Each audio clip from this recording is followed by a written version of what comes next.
सुप्रभात। आप सभी छात्र और छात्राध्यापिकाओं, मैं प्रोफेसर विकास कुमार आज बीएड सेकेंड ईयर के लिए मैं अपनी कक्षाओं में उपस्थित हूं। आपको आज के विषय वस्तु जो मैंने आपके लिए चुना है वह है पाठ्यक्रम के उद्देश्य। पाठ्यक्रम को मैंने पिछली कक्षा में पढ़ा चुका हूं, आप सभी अच्छी तरह से पढ़ चुके हैं। और आज जो मैं बताने जा रहा हूं वह है पाठ्यक्रम के उद्देश्य, AIIMS of curriculum. AIIMS of curriculum, वैसे तो हम सभी जानते हैं कि शिक्षा एक त्रिमुखी प्रक्रिया है। शिक्षा एक त्रिमुखी प्रक्रिया है, ट्राइपल।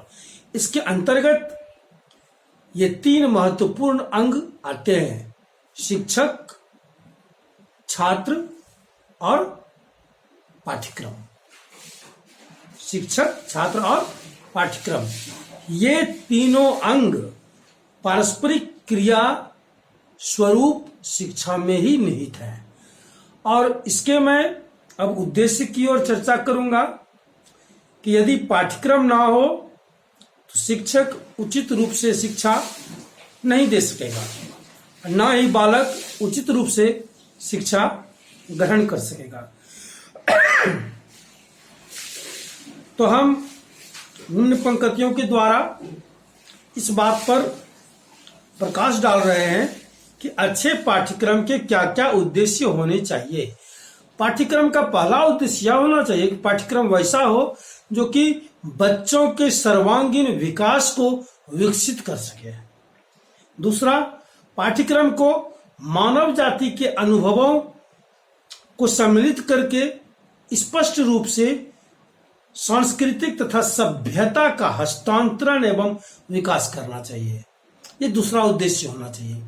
पाठ्यक्रम का आगे का उद्देश्य क्या होना चाहिए कि बालकों में मित्रता, ईमानदारी, सहानुभूति, निष्कपटता, सहयोग, राष्ट्रभक्ति इत्यादि का समावेश होना चाहिए। इसके अतिरिक्त पाठ्यक्रम को ऐसा होना चाहिए कि बालक को चिंतन, मनन, विवेक एवं निर्णय लेने की क्षमता उसमें कूट कूट कर भरी होनी चाहिए। पाठ्यक्रम को बालक के विकास की विभिन्न समस्याओं से संबंधित, उसकी विभिन्न अवस्थाओं से संबंधित होना चाहिए ताकि वो समय अनुसार अपने मानसिक शक्तियों का विकास कर हर उन समस्याओं का सामना कर सके। पाठ्यक्रम को सामाजिक तथा प्राकृतिक विज्ञान एवं कलाओं तथा धर्मों के अनुरूप होना चाहिए, क्योंकि हर चीज की समयानुसार आवश्यकता होती है। बच्चों को अगर उचित समय पर उचित शिक्षा प्राप्त ना हो, उचित पाठ्यक्रम प्राप्त ना हो तो वे समझ नहीं पाएंगे और अपनी धर्म संस्कृति को भूल जाएंगे। पाठ्यक्रम को ऐसा होना चाहिए कि बालक में जनतंत्र की भावना का विकास हो, क्योंकि आज जो हमारा विश्व है वह सभी जगह जनतंत्र मतलब डेमोक्रेसी पर आधारित है। जहां डेमोक्रेसी नहीं है वहां हिटलरशाही है, डिक्टेटरशिप है, तानाशाही है।